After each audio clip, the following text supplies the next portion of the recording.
नमस्कार दोस्तों, आपका हमारे YouTube चैनल जीएस अध्ययन क्लासेस पर एक बार फिर से स्वागत है। दोस्तों, जैसा हमने कहा था कि हम जो है स्वास्थ्य शिक्षा अधिकारी के लिए निःशुल्क लक्ष्य HEO बैच 2026 लॉन्च करेंगे। उसके तहत जो है उत्तर प्रदेश स्पेशल की कक्षाएं हम आपको फिर से संचालित कर रहे हैं। आज इस लेक्चर में हम दूसरी क्लास स्टार्ट करेंगे, जिसमें हम उत्तर प्रदेश का भौतिक विन्यास यानी उत्तर प्रदेश का फिजिकल फीचर्स के बारे में बात करेंगे।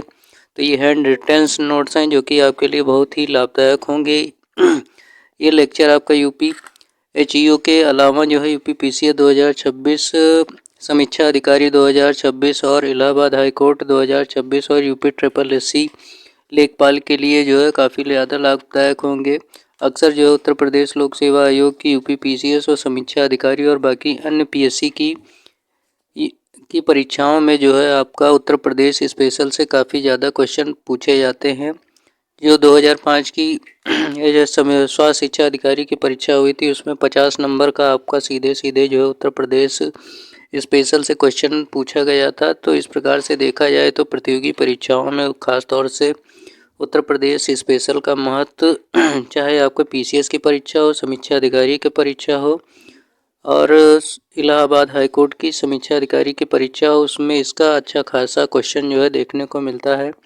तो दोस्तों, लेक्चर में हम देर न करते हुए आज जो है इस दूसरी क्लास में जो है हम उत्तर प्रदेश का भौतिक विन्यास के बारे में बात करेंगे, यानी उत्तर प्रदेश का फिजिकल फीचर्स क्या है देख लेते हैं। Chapter number 2 Uttar Pradesh special भौतिक विन्यास। पहला टॉपिक आपका आता है, इसमें पूछ लिया जाता है अक्सर क्वेश्चन में कि बुंदेलखंड आर्थिक क्षेत्र में जनपदों की संख्या कितनी है। यानी बुंदेलखंड जो कि आर्थिक रूप से काफ़ी ज़्यादा महत्व रखता है, तो इसमें जनपदों की संख्या कितनी है। तो आप आंसर करेंगे जनपदों की संख्या 7 है, जिसके तहत पहले नंबर पर चित्रकूट, दूसरे पे बांदा, तीसरे पे महोबा और चौथे पे हमीरपुर, पाँचवें पे जालौन और छठे पे आपका झांसी और सातवें पे आपका ललितपुर पूछा जाता है। दूसरा क्वेश्चन देख लेते हैं। दूसरे पॉइंट में क्या कह रहा है। दूसरे पॉइंट में है उत्तर प्रदेश का बुंदेलखंड क्षेत्र आदिकल्प की प्राचीनतम शैलों से निर्मित है। इसका विस्तार उत्तर प्रदेश से लेके जो है मध्य प्रदेश में भी है। यानी जो है आपका बुंदेलखंड क्षेत्र कहाँ से कहाँ तक फैला हुआ है, तो उत्तर प्रदेश के 7 जिलों से लेके ये जो है मध्य प्रदेश की सीमाओं को जो है ये 7 जिले छूते हैं। इसका यानी बुंदेलखंड का प्राचीनतम नाम क्या आता है आपका, तो इसका प्राचीनतम नाम जो है आपका वेदों में और पुराणों में जेजाग भुक्ति के नाम से पूछ लिया जाता है। तो क्वेश्चन ये भी पूछा जाता है कि बुंदेलखंड का प्राचीनतम नाम क्या है, तो आप सीधे इसमें जेजाग भुक्ति क्वेश्चन के आंसर को टिक कर देंगे। आगे बढ़ते हैं।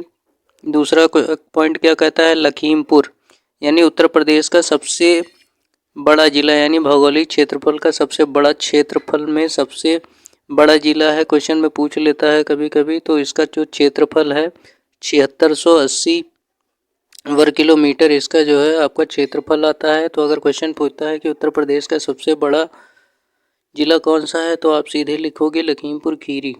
और यहीं पे एक क्वेश्चन और भी आ जाता है कि उत्तर प्रदेश का सबसे छोटा जिला कौन सा है, तो आप जो है हापुड़ लगाएंगे, जिसका विन्यास जो है 660 वर्ग किलोमीटर है। दूसरा टॉपिक देख लेते हैं क्या है। तो सोनभद्र जिले की बात कर रहा है। तो सोनभद्र जिला उत्तर प्रदेश में सबसे अधिक वन आच्छादित यानी सबसे ज़्यादा पेड़ पौधों वाला जिला कौन सा है आपका, तो सोनभद्र सीधे टिक कर देंगे। फिर सीतापुर क्या है, सीतापुर जिले की बात कर रहा है। तो सीतापुर जिले में सबसे ज़्यादा अनुसूचित जाति यानी शेड्यूल कास्ट जनसंख्या वाला जनपद है, आपका पूछ लिया जाता है। यानी कभी कभी क्वेश्चन में आपको देखने को मिल जाता है, अगर क्वेश्चन बनता है कि सीतापुर किस प्रकार का जिला है, तो आप लिखेंगे कि सीतापुर जो है सर्वाधिक अनुसूचित जनजाति जहाँ निवास करती हैं वो जिला यानी कौन सा है, सीतापुर है। आगे क्वेश्चन में बढ़ते हैं, देख लेते हैं। तो संत कबीर नगर की बात कर रहा है, संत रविदास नगर की बात कर रहा है। तो संत रविदास नगर जब प्रश्नकाल में जब कोई क्वेश्चन पूछा गया होगा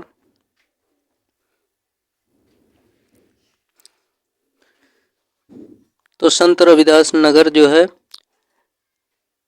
न्यूनतम वन आच्छादित वाला जिला रहा होगा। ये वर्तमान समय में जब आपकी नई वन रिपोर्ट आएगी तब जो है उसमें हो सकता है कि कुछ और भी चेंजेस हों। संत रविदास नगर को न्यूनतम भौगोलिक क्षेत्रफल वाला भी जिला माना जाता है, यानी जब हापुड़ का गठन नहीं हुआ होगा उससे पहले भी जो है आपका जब ये क्वेश्चन बना होगा तो न्यूनतम भौगोलिक क्षेत्रफल वाला जिला बोला जाता रहा होगा। फिर एक क्वेश्चन आता है कन्नौज। कन्नौज क्या है? कन्नौज को जो है पूर्व का ग्रास यानी नाम से जाना जाता है। ये प्राचीन नगर रहा है उत्तर प्रदेश का। और कन्नौज वास्तव में देखा जाए तो कान्यकुब्ज ब्राह्मणों को का ये मूल निवास भी माना जाता है, जहाँ पर कान्यकुब्ज जाति के ब्राह्मण जो है निवास करते हैं। और हर्षवर्धन के समय में कन्नौज अपने चरमोत्कर्ष पर पहुंच गया था, यानी 606 शताब्दी में जो है हर्षवर्धन जो अंतिम हिंदू राजा था उसके समय में कन्नौज यानी उत्तर प्रदेश का ये जिला अपनी जो है प्रसिद्धि के लिए, यानी उस समय काफ़ी ज़्यादा आर्थिक, सामाजिक और बाकी चीज़ों पर ये इसने काफ़ी उन्नति की होगी। कन्नौज किस लिए फेमस है? तो कन्नौज आपका सबसे ज़्यादा सुगंधित इत्र, गुलाब जल और के लिए सबसे ज़्यादा फेमस है। तो यहाँ से क्वेश्चन अगर बन सकता है कि सबसे उत्तर प्रदेश का कौन सा जिला सबसे ज़्यादा सुगंधित जिले के नाम से जाना जाता है, तो आप सीधे लिखोगे गुलाब जल कन्नौज जिला इत्र और जो है गुलाब जल के लिए बहुत ज़्यादा फेमस रहा है। आगे टॉपिक में देख लेते हैं क्या है। तो यहाँ आगे टॉपिक में जो है एक मैप के सहायता से जो है बुंदेलखंड का उत्तर, पूर्व, पश्चिम और दक्षिण में क्या क्या स्थित है उसके बारे में हम बात कर लेते हैं। तो बुंदेलखंड का के उत्तर में यमुना नदी है, पूर्व में टॉस नदी बहती है और दक्षिण में आपका विंध्य की पर्वत श्रृंखलाएं हैं और पश्चिम में इसकी बेतवा नदी बहती है। इस प्रकार से जो है उत्तर, पूर्व, पश्चिम, दक्षिण में जो है बुंदेलखंड इन जो है भौतिक चीज़ों से घिरा हुआ है। एक टॉपिक इसी में और है कि बुंदेलखंड उत्तर प्रदेश और मध्य प्रदेश की सीमाओं के अंतर्गत आता है। यहाँ से भी क्वेश्चन पूछ लेता है। फिर एक जिला उत्तर प्रदेश का और है हरदोई। हरदोई जिला क्या है? हरदोई जिला किसी अन्य राज्य या देश के साथ अपनी सीमाएं साझा नहीं करता, यानी उत्तर प्रदेश का हरदोई एकमात्र ऐसा जिला है जो किसी अन्य राज्य की सीमाओं से और किसी देश की सीमा से अपनी सीमाएं साझा नहीं करता है। आगे बढ़ते हैं, देखते हैं दिल्ली एनसीआर में शामिल यूपी के कौन कौन से 8 जिले हैं जिनसे जो है दिल्ली एनसीआर शामिल होते हैं।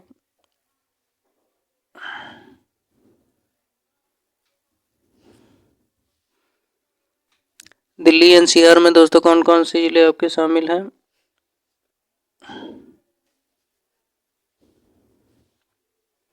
तो दिल्ली एनसीआर में उत्तर प्रदेश के 8 जिले शामिल है। पहला क्या है? गाजियाबाद। दूसरा है गौतम बुद्ध नगर। तीसरा है आपका बुलंदशहर। चौथा है आपका मेरठ। पांचवा है आपका बागपत। छठा है आपका हापुड़। सातवां है आपका मुजफ्फरनगर और आठवां है आपका शामली। अगर यहाँ से भी क्वेश्चन बन जाता है कि उत्तर प्रदेश के कौन से जिले यूपी दिल्ली एनसीआर में शामिल नहीं हैं, तो अगर आपको ये 8 जिले याद हैं तो आप आराम से जो है उस क्वेश्चन को कर पाने में सक्षम हो जाएंगे, अगर ये 8 याद हैं आपको। फिर एक क्वेश्चन और आता है कि मध्य प्रदेश से सर्वाधिक जिले 11 जिले यूपी से लगते हैं, यानी मध्य प्रदेश के उत्तर प्रदेश के कौन से जिले जो है मध्य प्रदेश राज्य से लगते हैं।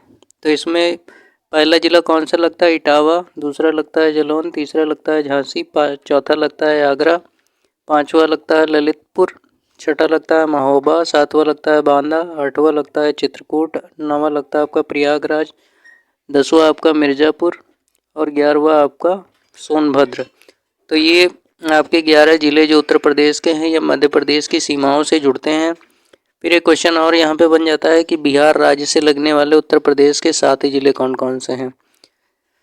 तो 7 जिलों के नाम को हमें जरूर याद रखना चाहिए। पहला जिला है जो बिहार से लगता है सोनभद्र। दूसरा चंदौली। तीसरा आपका है गाजीपुर। चौथा है आपका बलिया। पांचवा है आपका देवरिया। छठा है आपका कुशीनगर। सातवां है आपका महाराजगंज। क्वेश्चन में दोस्तों आगे बढ़ते हैं। तो एक क्वेश्चन और आपका यहाँ पे बन जाता है कि उत्तर प्रदेश की सीमाएं भारत के कितने राज्यों से आपकी मिलती हैं। तो आंसर आपका आएगा कि उत्तर प्रदेश की सीमाएं भारत के 8 राज्यों और एक केंद्र शासित प्रदेश को मिलाकर 9 राज्यों से आपकी जो उत्तर प्रदेश की सीमाएं मिलती हैं। देख लेते हैं उत्तर प्रदेश की सीमाएं भारत के किन किन राज्यों से मिलकर मिलती हैं। तो पहला आपका राजस्थान से आपका मिलती है। दूसरा आपका मध्य प्रदेश से इसकी सीमाएं जुड़ती हैं। तीसरा छत्तीसगढ़ से। चौथा आपका झारखंड से, पांचवा बिहार से, छठा आपका उत्तराखंड से, सातवां आपका हिमाचल प्रदेश से, आठवां आपका हरियाणा से और एक केंद्र शासित प्रदेश यानी राष्ट्रीय राजधानी दिल्ली से लगती हैं आपकी जो है, यानी टोटल मिलाकर आपकी 8 राज्य और एक केंद्र शासित प्रदेश से जो है उत्तर प्रदेश की सीमाएं मिल जाती हैं। और एक अंतर्राष्ट्रीय देश जो ऊपर लगता है उत्तर प्रदेश के, वो क्या है? नेपाल। नेपाल से भी भारत के लमसम 7 जिलों की सीमाएं जुड़ती हैं। फिर एक क्वेश्चन यहाँ पर और बनता है कि उत्तर प्रदेश का सबसे पूर्वी जिला क्या आएगा, तो आप लिखेंगे बलिया। और उत्तर प्रदेश का सबसे पश्चिमी जिला क्या आएगा, तो आप लगाएंगे आंसर में शामली।